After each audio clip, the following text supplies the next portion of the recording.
According to Ayurveda, a healthy period should be pain-free. Out of 10 girls, every 7 or 8 women have PCOD or thyroid creeping up in today's world. People slowly start to decondition themselves and they slowly start to move out of survival mode. You've accepted period cramps like they're a curse you're meant to carry. And somewhere along the way, you believed wellness had to be earned. But what if your body was right all along? You'll notice that you're starting to gain weight. Even if you are eating and exercising, that is one of the signs. Days 6 through 13, you're looking more at building strength and stamina. That's when you can do flows, warrior poses, Surya Namaskar. I had a TMJ issue. Having resolved a TMJ issue in just 2 days through yoga, that's when I resorted to yoga.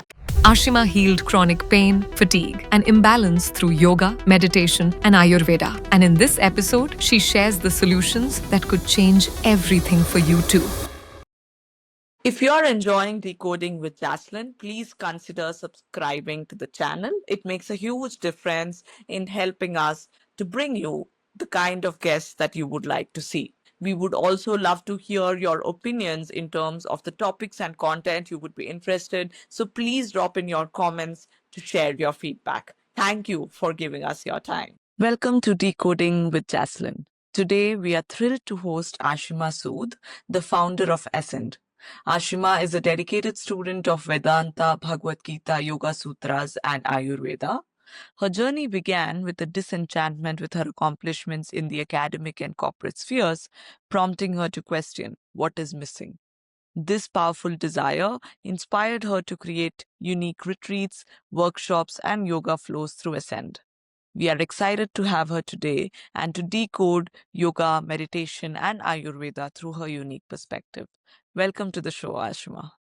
Thank you so much, Jaslin. Thanks a lot for having me and thanks for giving yoga, Ayurveda, and meditation a voice. Really happy to have you here. And it is something that to some extent, personally, even I resonate with, which is why I wanted to go a little bit in deep through this conversation of ours, right? So I think to start off with, right, I wanted to understand what triggered you because this is like a very powerful trinity: yoga, meditation, and Ayurveda. It's like mind, body and soul in all ways. What triggered you to sort of come into this trinity sort of?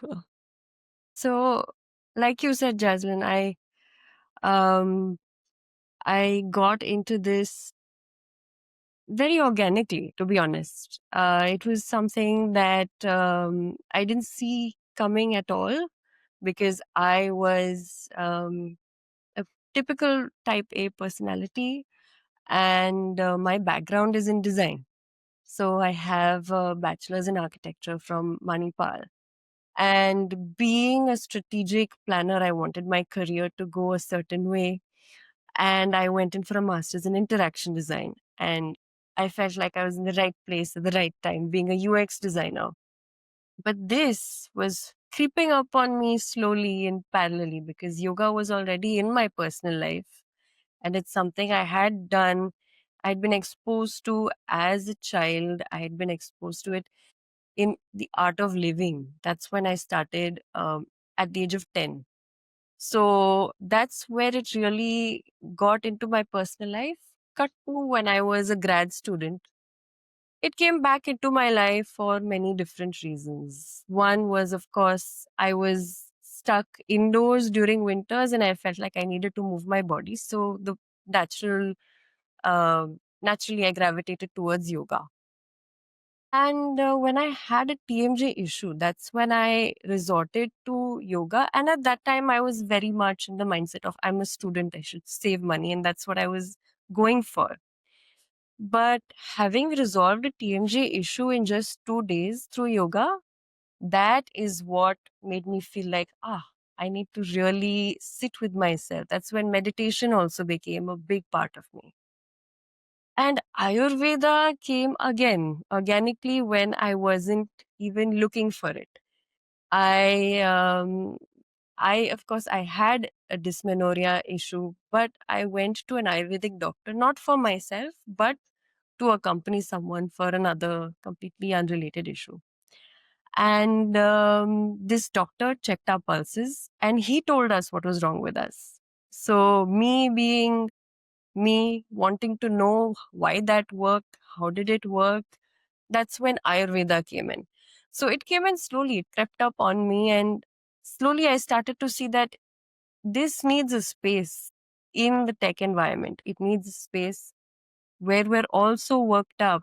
During the pandemic, I started to offer free workshops. And that was just for my audience, That time I wasn't a designer, I was mentoring people. So at that time, that's who I started to target. And the feedback that I got, it really gave me the push to go get certified, to go get my RYT certification, to get Ayurvedically certified. And that's where it came about. Nice. That's an interesting journey. And how, through your interaction with all these people whom you have trained, how have you realized, um, how have you seen the shift within them through this unique trio sort of encompassing into their lives? So the first thing that I see, and it's a theme overall, is that people slowly start to decondition themselves and they slowly start to move out of survival mode. So because these three, this yoga, Ayurveda, and meditation, they're basically ancient systems that weren't made for people who are, let's say, on sabbaticals. They're made for people who are out there living their lives, who are out there. Um, if you look at the Gita, they talk about the war. But this war is essentially what is happening out there when you interact with other people, when you go out into the world. So that's what I'm seeing is people are starting to see themselves for who they are, where their stress comes from. They're starting to really reflect. They're starting to do swadhyay, which is a self-study. And this self-study isn't just on a physical level, it goes into a mental level where they start to see, I'm taking on this stress because in my childhood, this is what I have seen my parents go through. This is what my grandparents thought of. They struggled, so my parents felt like they needed to get ahead. And so this is where my anxiety is coming from. This is where my anxiety is stemming from, why I feel like I need to be doing more. And that's what I'm seeing with people. Okay. One thing that I've constantly noticed in today's world is, especially for women, right? Um, Hormonal shifts or hormonal imbalance have actually become the norm. I think I'm sure out of 10 girls, every 7 or 8 women have PCOD or thyroid or some form of hormonal sort of imbalance creeping up in today's world, right? So what how do you feel like this entire stress, or like you said, the survival mode, right? Since you have learned this, what is the impact that you have seen on women and their health and their hormones, especially with regard to their cycles and just their body being able to emulate whatever they're supposed to be doing, right? Mm, mm. What is the sort of impact you have seen? So the first thing we've been talking about stress, that is cortisol spikes, basically. And that happens to everyone, yes, but women feel it more because the systems that are in place right now, they are for the masculine. They are 24-hour uh, days that we're looking at, but that's not the way that a woman's cycle works. We tend to be very active during our ovulation. And then when it comes to our slowly the luteal phase and the menstrual phase, we start to drop, like our energy drops. So that is essentially the ideal way for us to work. So, like I said, cortisol spikes, progesterone can also drop. That's progesterone is what makes you feel calm and balanced. Then ovulation can delay because of this. And then that's what leads to anxiety, to sleep issues, mood swings, and painful periods. Now, periods are not supposed to be so painful the way we're used to it right now. It's become the norm. But according to Ayurveda, a healthy period is pain free. Yes, there is some discomfort, but it should be pain free. And it should feel like it's cleansing. At the end of the cycle, you should feel like, I feel a little more calmer, I feel cleansed. So that is what I'm seeing a lot with, especially with working women. So if you had to tell three signs for anybody, any women who's watching, for them to sort of notice and see, okay, that their body is not exactly as it is functioning, what would be the most important three signs? So one is you notice that you're starting to gain weight around the midriff. That is one of the signs. And even if you are eating right and exercising and you're still gaining that weight, that is cortisol. That's the first one. The second one, because of this cortisol, again, you have sleep disturbances. So if you wake up early morning for no reason and you go back to bed, that is again your circadian rhythm is a little bit imbalanced. And that's why it's also overlooked. You feel like it's stress. Yes, it is stress, but it's manifesting in your physical body as cortisol. Then, of course, we've talked about irregular periods. So that's the third one. Irregular periods, intensified PMS, intense mood swings, intense cravings, and a lot of fatigue. Fatigue beyond, yes, you are supposed to feel a little tired, but these days it's heightened. All of it is heightened. Okay. Make sense. Like you said, these are, I think at least the first two are probably things which we would all ignore because we would sort of assume that, it's part of the whole game. Yeah, you Right? think it's age, or you think like I've been sitting for too long, so even though I'm exercising, I'm putting on weight. But no, it's stress, it's cortisol, and it's overlooked. Yeah, for sure. Now, you mentioned, I think you mentioned progesterone, right? And you mentioned cortisol. Now, in terms of a woman's health, what are the key hormones sort of that they should sort of look at to ensure well-being across their monthly cycle? So one, cortisol. Cortisol, what it does is it helps you stay alert. It mobilizes energy as well. So any disruption of it would lead to anxiety, fatigue, sugar cravings. And it shows up basically again when you have deadlines, pressure to perform, and even emotional labor from parenting. That's also something that can help, that can cause cortisol spikes. Next is insulin, which is your blood sugar regulator. It helps the cells absorb glucose.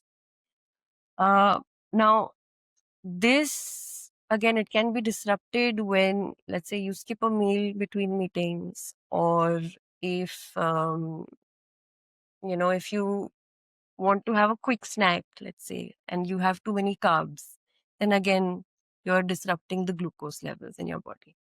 Third is your thyroid. So that's your T3, T4, TSH. So that's again, if you ever get a blood test report, generally this is also listed. So it's very important to keep a check on what is normal, where you're at. Okay, so what thyroid, these three hormones, what they do is they regulate metabolism.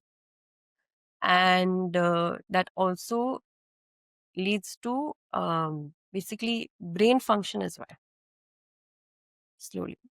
Now, a disruption in thyroid, most women have underactive thyroid. That's what I'm seeing more of.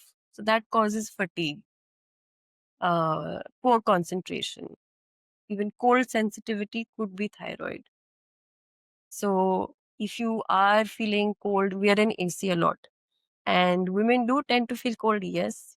If you are feeling more cold than usual, check your thyroid. Then we have testosterone.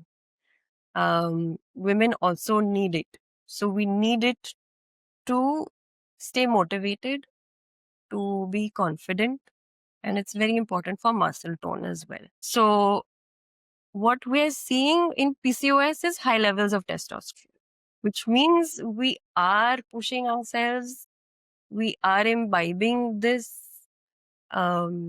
masculine energy, and that's what is um, causing high levels in it. Now, this also, of course, PCOS means irregular periods. So if you are feeling like you have high levels of testosterone sometimes, and then you feel like, oh, now I feel unmotivated to speak because there's a dip in the testosterone. You've kind of used it up during a certain phase. So you want to be aware of how your body is feeling during which phase of your menstrual cycle as well. Then we have DHEA, which is a precursor to estrogen and testosterone. So that, what it does is it helps in recovery. So it's usually depleted by chronic stress. So if there's high cortisol, there's usually low DHEA. So that's like a tug of war between these two. And so if you're feeling wired but tired, then you may want to check on your DHEA levels. And finally, we have oxytocin, which is your bonding hormone, which helps you feel love. So if you're a mom, you generally tend to have more oxytocin, and that's normal. If you just have a baby, then you have more oxytocin. That's normal. If you are feeling disconnected from your family or disconnected from your child, you may want to check on this. You may want to check on where is your oxytocin at. So these can manifest mentally, physically, emotionally, and you really want to do that swadhyaya. You want to check in on yourself. Where are you at? Where are you feeling certain emotions? They're all linked back to these hormones. Understood. I think insightful for sure. So you mentioned cortisol, you mentioned insulin, then you mentioned DHEA, and then you mentioned oxytocin. Those are the four that women should sort of keep an eye out on, other than, and you mentioned testosterone as well. Testosterone, yeah. Other than your progesterone and estrogen, these are sort of the five that you think we should look at. Okay. And even in terms of periods, right? I want to double down about that, right? Because you mentioned that um it's not supposed to be painful so much, and all of that, right? How is an ideal sort of menstrual, or sort of the period cycle supposed to look like, rather? So the ideal period, like I said, it should be pain-free. It should be Completely pain free, is that even there. possible? There can be discomfort. Yes, Okay. there will be a little bit of pain to indicate that there's an onset. Okay. Um, there are a lot of systems that also talk about the period syncing with the moon cycle, which is why it's called the moon cycle. So generally, back in the day, traditionally, women were considered healthy if they got their period on the full moon or the new moon. So that's another indication that it's healthy. Another But way that why you would can, it be related to the moon? so it's very deep, but ideally, if you look at it, the 28-day cycle is exactly the 28-day moon cycle. It's the same duration. So what happens is, because energetically, what is happening there is also, yes, you have this Annamaya kosha, which is your physical body. Beyond that, you have the energetic body, which is your Pranamaya kosha. And then there are more koshas. There are 5 sheets, which I won't go into. But energetically, you are connected to nature. You are connected to things around you. Now, the moon cycle is generally compared because the duration is the same.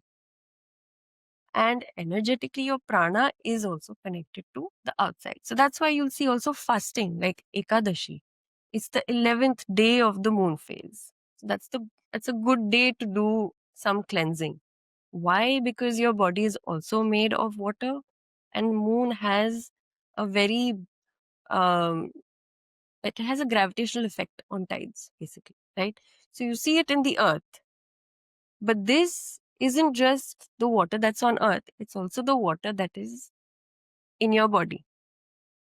So there's generally an upward pull of water in your body, and that's why a lot of people experience dense emotions during full moons and new moons, which is why a lot of times you see the word lunatic. It comes from this luna or lunation.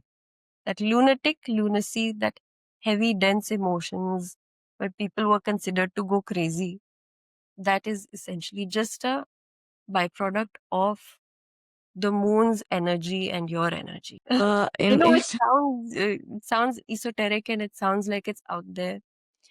And I was there, but a lot of Vedic science backs this up. A lot of modern science also.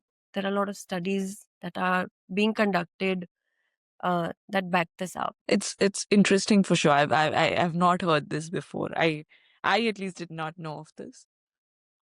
So it's interesting for sure.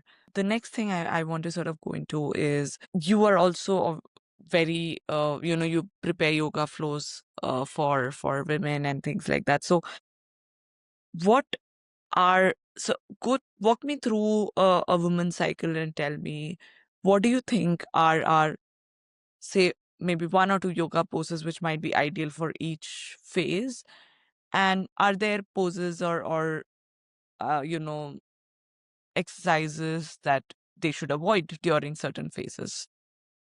So, um, let me preface this. Of course, I'll go through it, but I'll preface it with saying that nothing can replace your own knowledge of your body. So, the more you know about what your body needs and when it needs it, the better it is. Because no yoga teacher can come in, no matter how much they've studied. No yoga teacher can come in and tell you to do certain things in certain days. But if you are just starting out and you're just getting to know your body, you want to keep in mind that let's start with the menstrual phase. So that's your days 1 through 5 of your phase, right? That's when you want to go slow and you want to do something like just a butterfly or a child's pose. Uh, if you're feeling up to it, you can keep your legs up against the wall and rest your body. So that's essentially what you want to do. And tune into your body. If you need a pillow, take that support. Be kind to yourself. Be gentle. Um, be aware of how you're feeling. If there's too much pain, you just want to show up on the mat. You just want to sit on the mat and you want to just hug the pillow and melt into it. That also helps a lot of women. That has helped me in the past. Um, so that's days 1 through 5. Days 6 through So 30. days 1 through 5 you wouldn't really recommend doing a proper full-blown yoga session or any sort of physical. No, again, you want to get to know your body. So if you're just starting it out, yeah, go slow, see how far you can push it. And there are no hard and fast rules. That's a beautiful thing about yoga is that there's nothing uh, prescriptive about it. So see how far you can go. Maybe you can move on to cat and cow. Maybe you can do certain twists, but definitely don't do an inversion.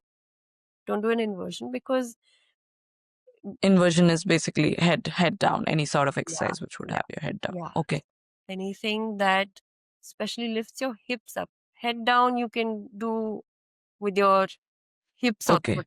You can do a head understood. down backwards or a head down forwards if you're feeling up to it. But if you're raising your hip up or legs up, then don't do that. Um, days 6 through 13, you're looking more at building strength and stamina. That's when you can do flows, you can do warrior poses, you can do Devyasana, you can do heart open, you can do Surya Namaskars. So, so again, go with what you're feeling. Don't push yourself too much. With yoga, you're looking at just a little bit of sweat. You're not really looking at it as a workout. It should be supplementing your workout. It should be something that you do in addition to your cardio or your run. But when you're on your mat, you want to really be gentle with yourself and be very aware through every pose that you're doing. With your ovulatory phase, you are at this point, this is when you're the most confident. So you don't necessarily have to do your heart opening. You can start to balance, you can do your standing balances, you can do you can do your twists completely at this point. I would definitely recommend twists because it also what twisting does is it detoxifies your body because it's quite literally you're squeezing your organs. So it's literally squeezing all the toxins out of the organs. So you can do lunges, you can do your half moon pose, you can just go all out. This is when you have the energy to do it. With the luteal phase, this is where, you know, a lot of creators that are out there calling this the fall phase of your cycle. So with this, you're starting to slow down again. So you can go into your forward folds. You can look at maybe some yin yoga, or, you know, you don't want to do full on flows. You can do slow asanas again, which is leading up to your menstrual phase. So hopefully that helped break it down. Understood. So I think start with during your periods, be extremely slow, slowly ramp it up till your ovulation. Ovulation is when you're at your peak, even in terms of working out and all of that, and then slowly bring it down so that your body's sort of ready. Okay, that makes sense. The next thing I also want to sort of get into is breath work, right? Um, at least for me, I have noticed that it helps me sort of calm down. I don't follow yoga breath work, right? It's just normal deep breathing. Again, I don't know, maybe there is a terminology around it, but normal deep breathing does help me when I'm in maybe a stressful situation. Um, so just walk me through it, right? How does that sort of correlate into your hormonal balances? And the other thing was also, can it also help in sort of any other physical manifestation, actually happening in your body? So yeah, so what it does, breath work overall, um, is it regulates your nervous system. And your nervous system is basically governing your hypothalamus, your pituitary, and your adrenal glands. So automatically, if you just do pranayam itself, it can uh, it can regulate all your endocrine system, your entire endocrine system, which is top to bottom, because you have different glands. Um, you'll see they kind of correlate to the chakra system. Each gland is exactly where the chakra is. So when you do pranayam, it goes through. So I'll go a little bit deep this time. Of course, So that's the whole point. it goes through your nadis. So nadis are channels, and these channels are what connect these chakras. And Where it's are your chakras for those so who? there are several chakras, but there are 7 main chakras, which we generally see on not just in science papers, but also on social media. So that's more commonly known. Where Uh, are they? so we're looking at the root chakra, the Mooladhara, which is at the base of the spine. Then we look at the sacral chakra, which is somewhere between your navel and the Mooladhara chakra. Then we're looking at your solar plexus, which is right around where your digestion takes place. Okay. Then we're looking at your heart chakra, which is somewhere between your lungs, let's say, close and after the heart. Then we're looking at the throat chakra, your third eye, and your crown. So these are the chakras. And yeah, I think it's very interesting. Even when I started, like I said, I was very black and white. I thought this was all, you know, don't want to say it, but I thought this was all hogwash. Um, so it took me a while to accept and to really, I did go through a lot of science journals as well, because I was all about peer reviewed journal studies. So you want to, if anybody's interesting and anybody who's out there who's interested to know more, definitely go check it out. It's a fun rabbit hole to go down. Um, so yeah, so that's basically what it regulates, right? So you are taking your prana through your nadis. You are being aware of how the breath works. And when you do this breathing in and breathing out, it basically starts to regulate slowly your cortisol. That's the first thing, because that's the highest also, and that's also easily regulated. It can also regulate your insulin. It can regulate thyroid hormones. It can regulate even estrogen and progesterone. So it can basically get you out of that fight or flight. Um, and if you do just pranayama the way it is prescribed, it can, it can take you out of burnout. It can help you fight fatigue. It can help you fight irregular cycles. It can help with sleep disturbances. It can help with low libido. So it just brings you back to that rest and digest balanced system. How is pranayama prescribed? Like, what is the right way to do it? So the sutras actually talk about only 4 pranayamas. And one of them is equal breathing. That's what you start with. That's what you want to start with.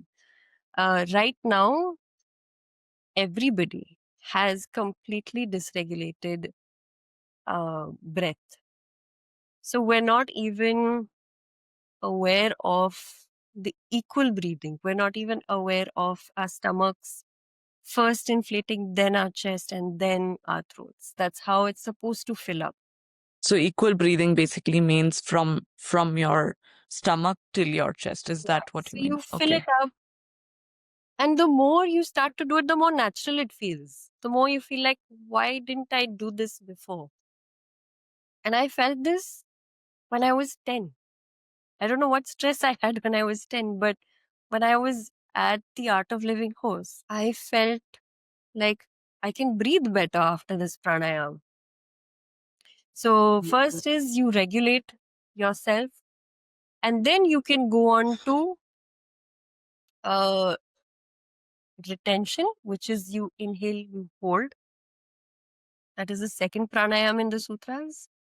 The third one is exhalation and slow exhalation. And again, it is backwards. So you first release from the top, then the midsection of your ribs, and then the bottom till the diaphragm. Then we have complete shunyak, which is completely empty lungs. So those are the 4 pranayams that are prescribed traditionally. Now there are a lot more, but if you can get these 4 as your baseline, then you can move on to your anulom vilom, which is your alternate nostril breathing. And So then when you say 4, you have equal breathing. yeah, so equal breathing is it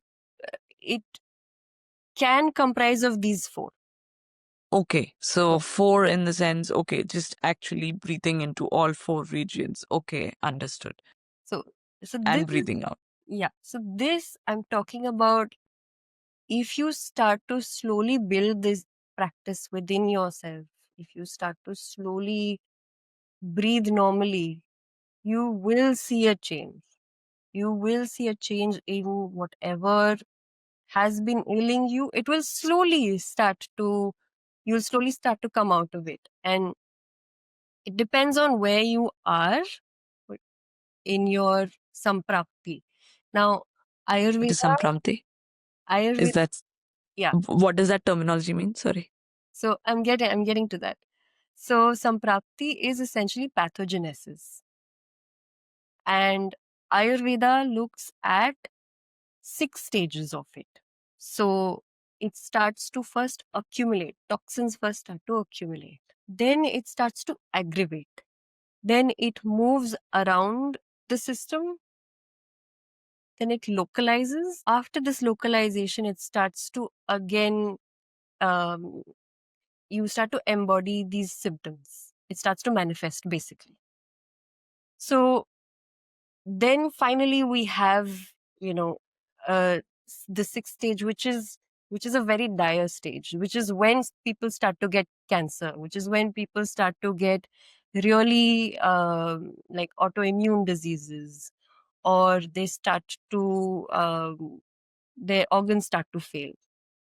So this samprapti, it happens over time, and a lot of times there are signs that you can see within your body that I'm feeling cold, which means there's too much of vata and kapha. So that could be the reason. So I need to check whether I'm balanced right now.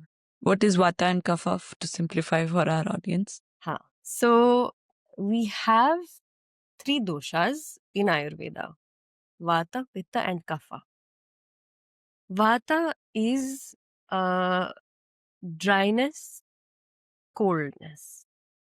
So that, how do I break it down?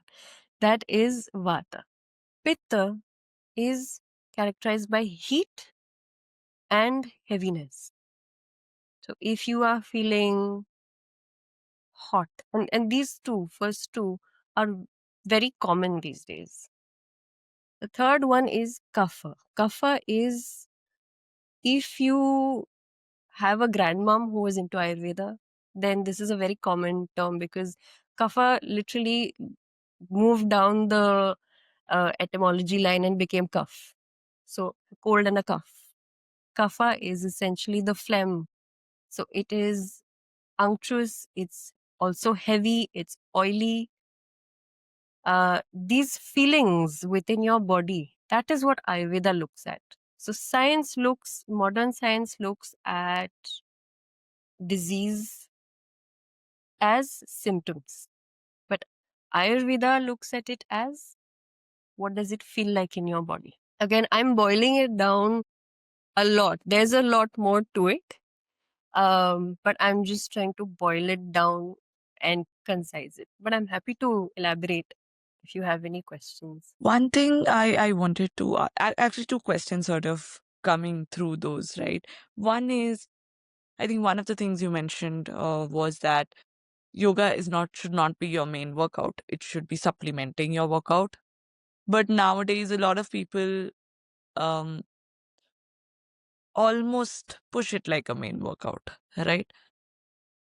What is the actual difference, or what is supposed to be the actual difference? Between yoga and a workout, yoga is something you need to do without a screen in front of you. And the workout, as you see in gyms, there's TVs, there's lots of distractions. And all of this is metrics that are being recorded on your smartwatch or on the interface of your treadmill or the interface of whatever machine you're using. Yoga is completely going within and feeling what is right for you, feeling what needs to be done next, feeling what asana needs to be done next. This isn't something like a gym trainer comes and tells you, today we're going to work on legs, today we're going to do abs.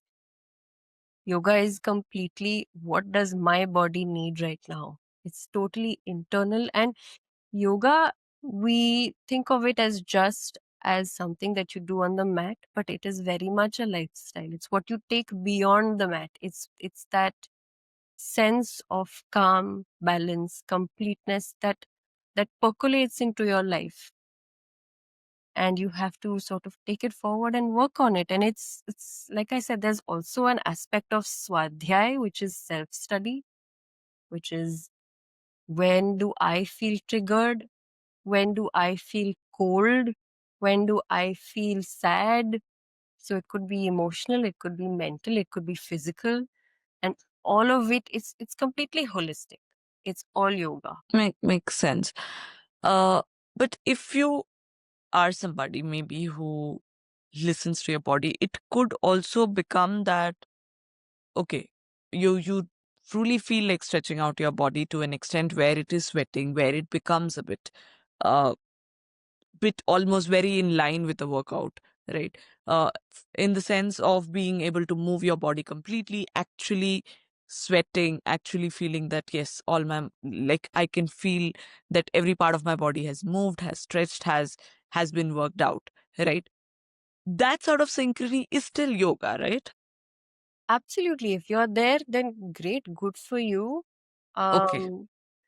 But again, it is, yoga is always accompanied with pranayam dhyana. So it's always asan, pranayam, dhyana. So all of these traditional yogic system, they look at an asan also with how shallow is your breath? Are you able to breathe normally in a twist?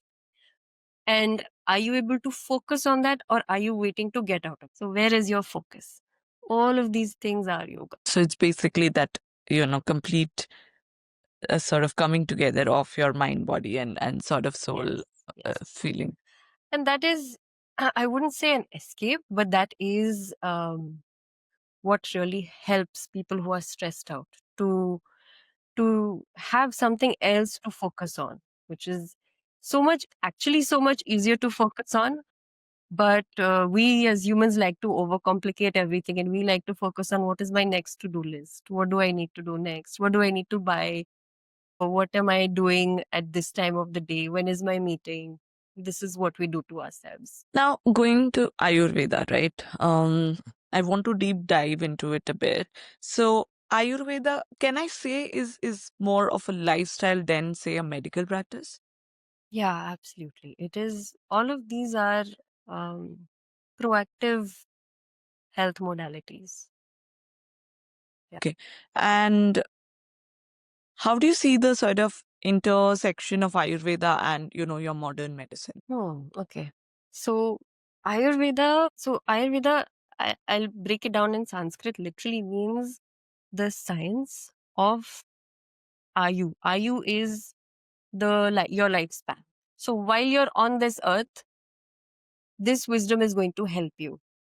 And this wisdom is going to help you, it could help you get better, or it could help you get worse. So the beauty of Ayurveda is that it doesn't prescribe what is good, what is bad.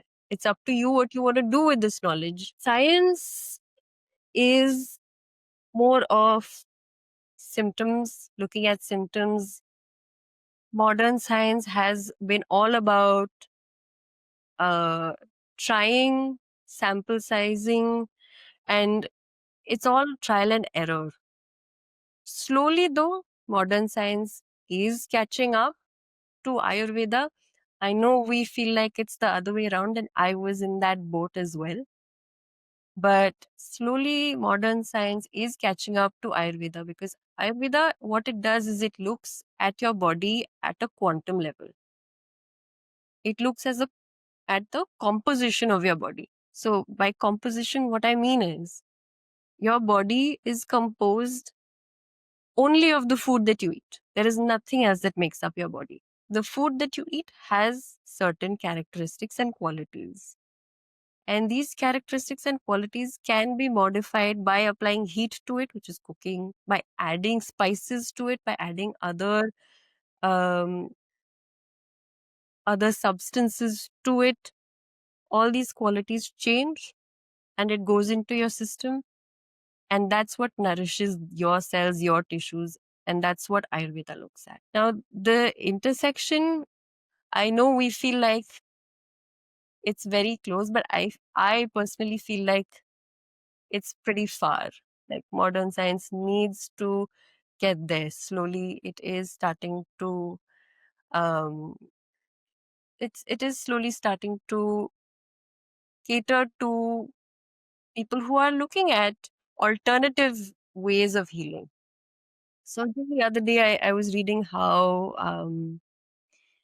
sound healing is being used in treating tumors.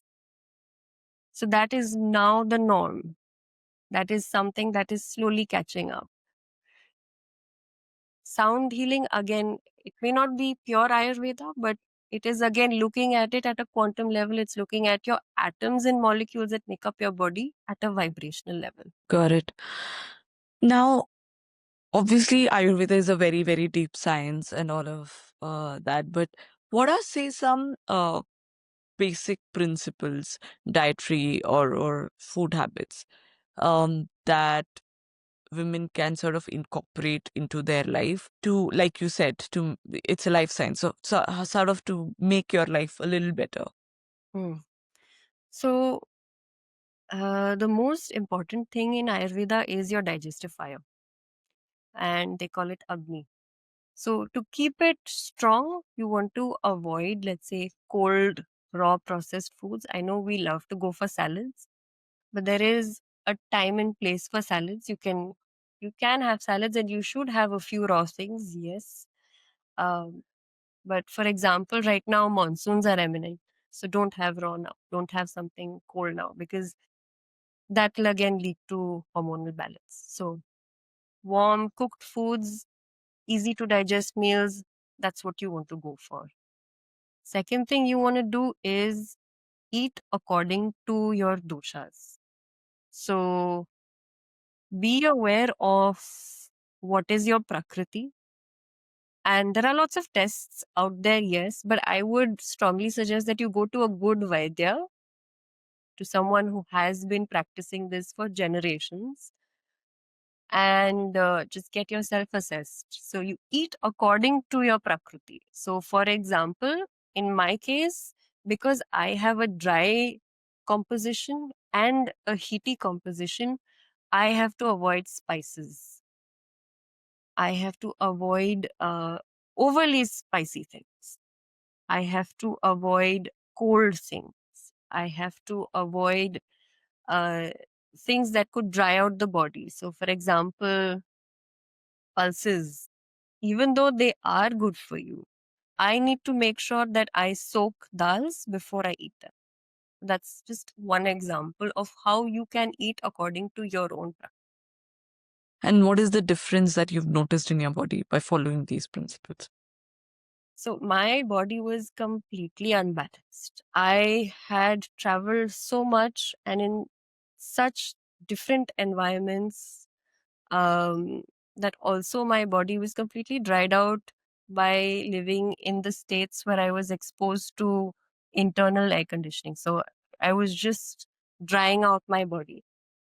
So slowly, I'm starting to see that the back of my neck feels normal again. My forehead had completely dried out, the back of my neck, the back of my hands. So my skin is retaining more water slowly. And I'm sure that if I didn't start to change my lifestyle and my habits, that I would be a lot more sicker, or I would be inviting a lot more diseases that I'm prone to. So that's something that I'm seeing. So you would recommend that we go to typically go to a Vaidya, sort of understand what kind of body and all that.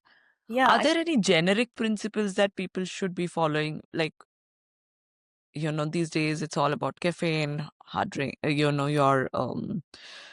Red Bull kind of power drinks, energy drinks rather, and things like that, right? So are there any, and even quick meals, right? Because you don't have time. So for the time that we are living in, busy lifestyles and all of that, are there any tips that could sort of help women just make it slightly better? so, like I said, the first one, of course, is avoid raw foods. Um, Avoid overdoing it with the salads.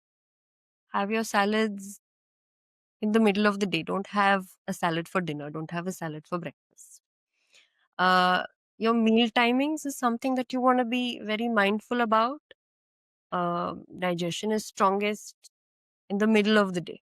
So you want to eat your heaviest meal then, and your evening meal should be light. Eat it as early as possible. I know that maybe your family eats at a certain time.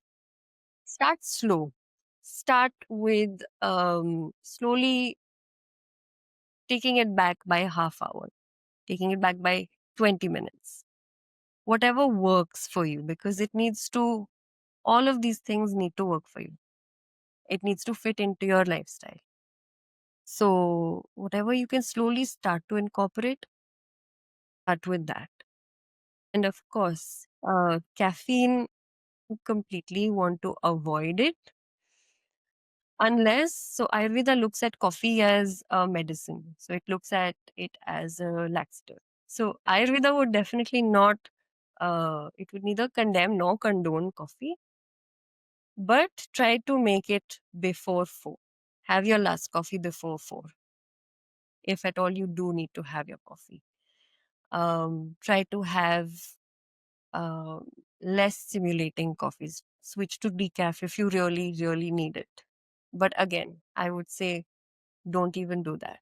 But in terms of coffee specifically, right, there are a lot of studies which say that a little bit amount of coffee every day is actually good. Is that also in alignment with the Ayurvedic principles, or that's sort of at So, the opposite end? It's all also there.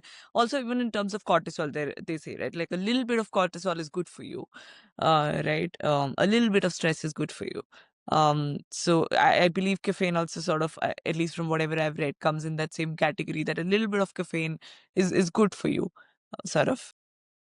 yeah, I mean, again, it's not bad if you're doing everything in moderation. So, Okay, Ayurveda looks at everything as you can even do alcohol in moderation, do caffeine in moderation.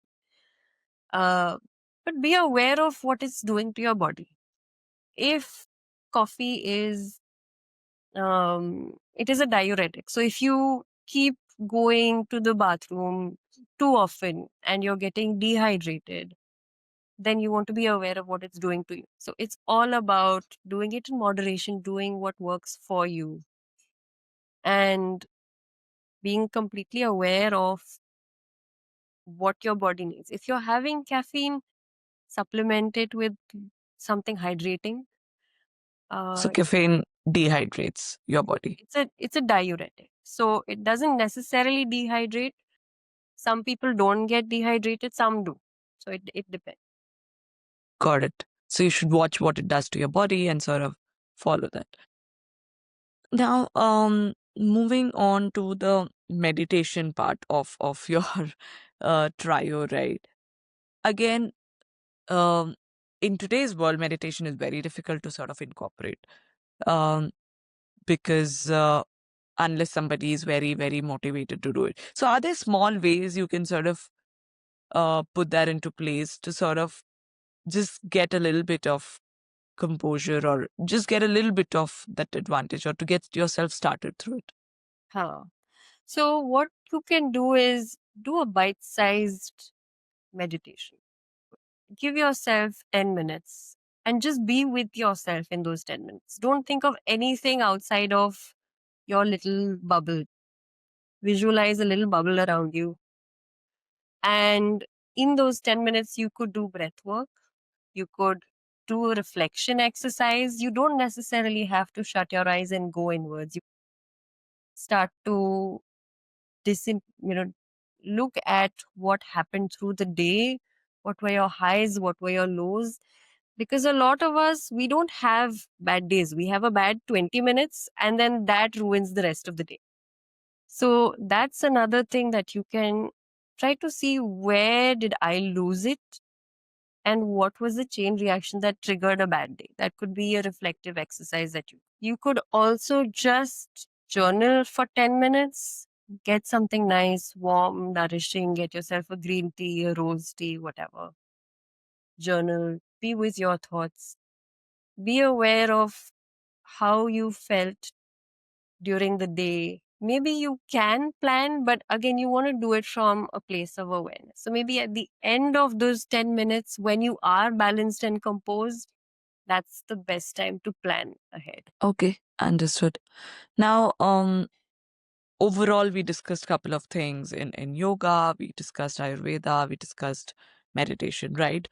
Um, while all of these, I think most women want to incorporate portions of it, it's not possible. So if you had to sort of suggest three things which are quick or easier to incorporate to Mm. sort of have an overall more balanced and energized lifestyle, what would those three things be? So the first thing would be warm lunch over cold salads.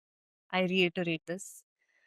The second thing would be um, do be aware of how much fat intake you're getting. Is it good fat? Is it bad fat? So ghee, you want to go for A2 ghee. That's the second thing, because fat, what it does is it coats your nerves, and that really helps in conducting nervous signals as well. So you want to get good fats. That's the second thing. So you can even have ghee in warm water. You can do ghee in haldi doodh. The third one would be you cycle sync your snacks or seeds. So there are lots of resources out there about how you can seed sync, or what is good for you during what phase of your cycle. So go check out those resources, check out what works for you, be honest with yourself. What can you stick to? And do these three things as a start. So you said avoid salads and try to have warm cooked food for lunch. And the second one, you said healthy fats. They can be ghee, or I'm assuming even nuts or any of those aspects. And the third one you said is sort of get in tune with your cycles. Yeah. Be aware of where you are at your cycle and eat accordingly. So there are nuts and seeds. So anybody who's listening, it's out there, and I can also put something out there for your listeners if you want. Um, you just want to search for seed cycling or seed syncing, Okay. and Okay. How does that actually help? Sorry. Yeah, go ahead. it'll tell you what nuts and seeds to have during different phases of your cycle. Can you give some examples? So, for example, mid cycle, you have sesame and dates that supports your estrogen. During the luteal phase, you can have walnuts and jaggery that gives a boost to your progesterone. So, you want to go and check. There are lots of alternatives. So, see what works for you, what's already in your pantry, what your family is actually going to consume. So, check it out and make yourself a little bit of a chart to follow. The other question, now that you repeated it 2 or 3 times, I was thinking, right, about salads, right? So I'm sure a lot of people enjoy salads. Even I'm somebody who enjoys salads. Uh, and so I sort of want to understand that a bit, and I'll tell you where I'm coming from, right? Like, at least for me, there are times when my body actually craves for salad. Like, I feel like I need a salad. And for example, in the last couple of days, it's an example. I have not been feeling like having lunch. I just have 2 meals a day. And it's just something I really feel like I'm forcing my body to do because we are Mhm. taught that. So I've sort of stopped that these days. And now I'm thinking maybe I should incorporate a salad instead, so that, there's some sort of fiber that goes in, which might be light, because my body then doesn't feel heavy. Like, I don't feel like, oh, I'm just eating. Like, I don't know why I end up feeling like I'm just eating the whole day, because you're eating like 3 times, I feel. I don't know why. But that's so those are times when I have at least felt like I need a salad. But what you were saying is that it may not be that great. So I sort of want to double down a bit on that. So I'll tell you what I mean by that. And what I mean essentially is nothing raw.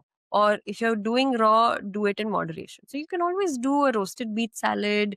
You can roast a lot of, I roast pumpkins, sweet potatoes. I roast nuts and put them all into a salad. And chickpeas are always boiled. Whatever beans I add is always boiled. So try to eat a warmer salad as opposed to just like, like raw salads that are more commonly available outside. Right. So maybe just a bit of a saute or something like that, Yeah, just yeah. to sort of warm it up. Understood. And what is the impact you have seen on the body of having, say, a cold salad versus a something which is a So it just so raw food, it takes longer to digest. So a lot of times if you're putting more pressure on your stomach to digest, you want you may want to sleep. You may want to, basically a lot of your energy goes and it's localized in here. So you may feel cold, you may feel hot, different people feel different things. You may feel sluggish, you might have brain fog.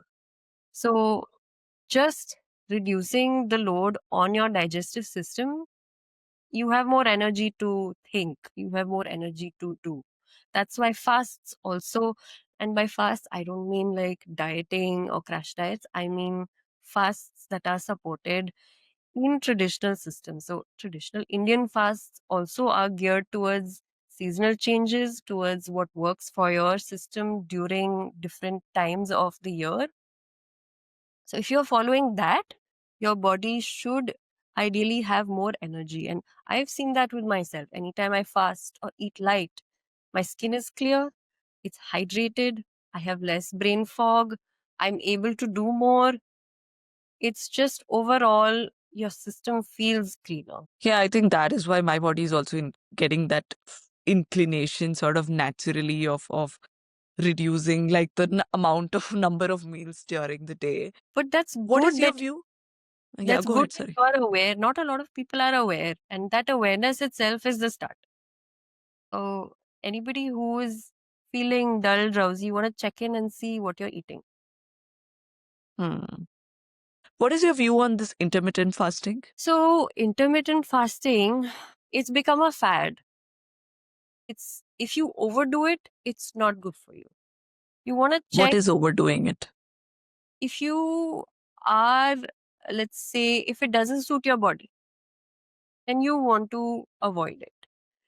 If it does suit your body, if you have, or if you are a little heavier, if you do have a little more weight to lose, then it's good for you.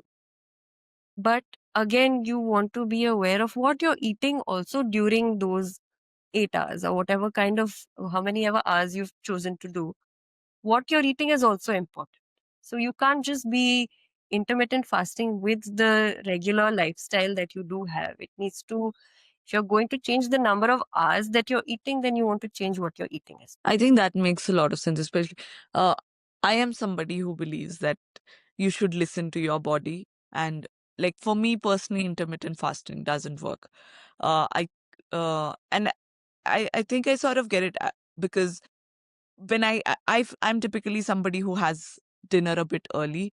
My ideal time would be before 7. There are times I cannot make it, but that is my ideal dinner time. Once I have my tea or coffee, I know that very soon in 30-40 minutes, my body will be like, give us food. And if I listen to that, then it's good. But otherwise, because then my hand goes into snacks, right? Because you're hungry. And then you are not, you maybe don't have time for a dinner. So you grab something and all of that.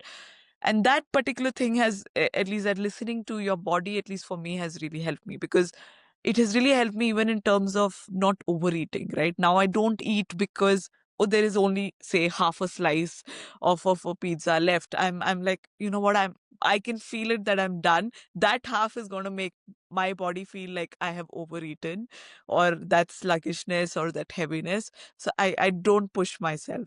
And at least that is something that has really helped me. But intermittent fasting doesn't work for, like, maybe because I have dinner early, I I need a breakfast. But sometimes my breakfast tends to be late, like 10:30, 11 also sometimes, because I work like crazy a bit. Uh, But that is fine. But I cannot like just go and have a 2 o'clock lunch, because I've seen people do that. They would just not have breakfast and just go and have lunch at 2 o'clock. And I don't know how they do it. I can't do that. I can skip the lunch part. That can be a little bit fine for me, because I can have breakfast around 10:30, 11. Lunch, I'm okay. I'll have coffee around 3:34 with maybe a little bit of snacks. And when I skip that lunch, then I don't feel guilty about a little bit of, you know, sort of having a tiny bit of snacks in the evening if required, and then have like a lunch. But that part that you said, it really resonated with me, because I've seen so many people say, go on and on about how intermittent fasting has helped them. And I've tried it a bit, but it just is not for me. It makes me feel like, oh my God, I'm gonna pass out, or or like I'm so hungry by the time it's lunchtime that it doesn't make me feel good in my body. Yeah, no, there are some people who need to eat every couple of hours. If you are, and you may be that kind of a body type where you need to eat every few hours, but you need to eat some healthy snacks every few hours. So maybe you can try something like that. Anybody who's going through that, you want to switch it out, you want to see what works for you. And there is, honestly, there's nothing that can replace knowing what is your prakriti, because pitta types do feel hungry very often. So Mhm. I also feel that way. But Okay. I've slowly trained my body to slow down metabolism, to I've trained my stomach to expect a meal in a few hours or in a half hour, or it takes practice. But of course not everybody can do that. I took a sabbatical. I moved out of the whole 9 to 5. I started my own agency. And so I was able to do that. For people who are, stuck in this day to day, having to get ready every morning, having to deal with kids, having to deal with meetings back to back, then there is nothing that can replace knowing what you need so you can plan ahead. So that's something that I would probably push for anybody who's listening. Definitely, definitely see where is your body at, what is it made of, and what can you do to support your body? What can you do to stay healthy? That that makes a lot of sense, Ashima. And you are right. I'm somebody who I don't eat a lot when I'm eating, because some people I know that they can eat a lot more. I know many of my friends sometimes would be like, especially if I've gone to office or something like that, because I would be like, I'm hungry, let's go, let's go, let's go. And then they would see how much I'm eating. They're like, is this what you are hungry for? It's almost like a mockery of hunger, but it is not for me. But that, and at least that part has really helped me. And because even I feel more active once I started listening to my body, right? More, I feel like my body is more active, more agile, more nimble, to be able to take on more, which is ironic, because you're actually eating a bit lesser than maybe what you want, but seems like that might be the right fit for your body. For the same kind of women, including me, right? I work in a startup. I have a tiny daughter, and I am a little bit of a workaholic, right? So I work very long hours. What are the maybe one or two asanas that you believe you can do, which can be like a good starting point to get through? Think you want to start with just sitting right. So just sitting on your sit bones itself on the mat makes all the difference, because what happens is your gravity goes down your spine the right way. Right now we're sitting on all these like office chairs which are heavily cushioned, which actually say ergonomical on the packaging, but there is nothing more ergonomical than just sitting on a flat surface. So start with sitting on your sit bones, feet stretched forward. That is Tadasan, Dandasan. Um, Tadasan is hands stretched above. So just like stretch your body. Um, Forward folds, because we sit so much that our hamstrings don't really get the flexibility or the workout that they need. So you can start off with the downward facing dog or Adho Mukha Svanasana. And then you want to just slowly start to open up your hips because we sit so much. So you can do Baddha Konasana, which is butterfly. That also opens up the hips nicely. It stretches out your hamstrings. And you can also do simple standing twists. So while you're standing, keep your hands outstretched and you want to keep them parallel and see how much you can go. Don't push yourself. It's very important to be gentle with yourself. Even an advanced yogi, you will see them be very gentle with themselves. Um, so just explore. I'd say just like get on the mat and just begin to explore gently. You if even if you are, that's how I started. Years ago, I started with YouTube yoga, sessions, and I think I got very lucky that I found a good teacher even on YouTube channels. But I think you want to look out for a teacher, if you are going to look for a teacher, who is gentle, who understands where you're coming from, who understands how stiff your body can get. Because um, my body got very stiff just writing my thesis because I used to sit for hours and hours and hours and I would just research. And starting out slow, starting out gentle, that really helped. So that's what you want to look for in a teacher. Those are, I think, practical tips. So sit straight, at least try to, Yeah. and see if you can get on a mat and just do what your sort of body feels like and don't have to think too much around it. Okay. We are almost at the end of our session. So is there any single key piece of advice that you would want to give to our listeners before wrapping up? I would say that well being is not supposed to be a luxury. It's your birthright, it's your leverage. So even if you are navigating high performance fields, whether it be tech, whether it be business, hospitality, wherever you're at, make time for yourself, give yourself the due respect that you deserve. Take out the time to see what you need, take out the time to explore what works for you. And yes, you I'm lucky that I'm not living with a big family, but if you are, make sure that you have time to just get away, give time to yourself. That's one of the things that I would push for. And however it looks like for you, be honest with yourself. What is it going to look like for you? It's not going to look like for your best friend. It's not going to look like that for your peer. It's not going to look like that for your mom, for your grandmom. It's going to look completely different. So be kind to yourself, be gentle, figure out what works. Get yourself a yoga teacher if you need, get yourself another guide, whatever works. Someone who can help you stay consistent with your progress, and give yourself time to also progress. Don't try to get from 0 to 1 like that. This isn't a product. Try to give it the time that you took to get a degree.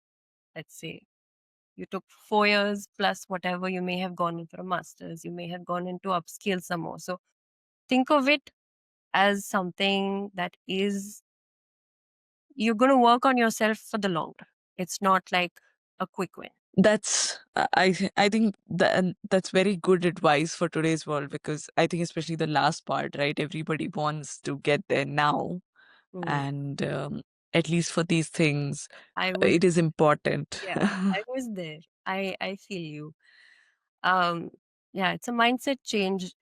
It took a while for me. So, and I made a complete change, and I don't expect everyone to do that. But yeah, take your time. Give yourself the time. Be kind. Be gentle with yourself. Treat yourself like you would treat a best friend. Nice. All right, Ashima, I think I had a very warm, heartfelt conversation. I'm glad. I hope I could help someone listening or you, whatever. I'm happy to answer any questions anybody may have. So thank you so much for having me.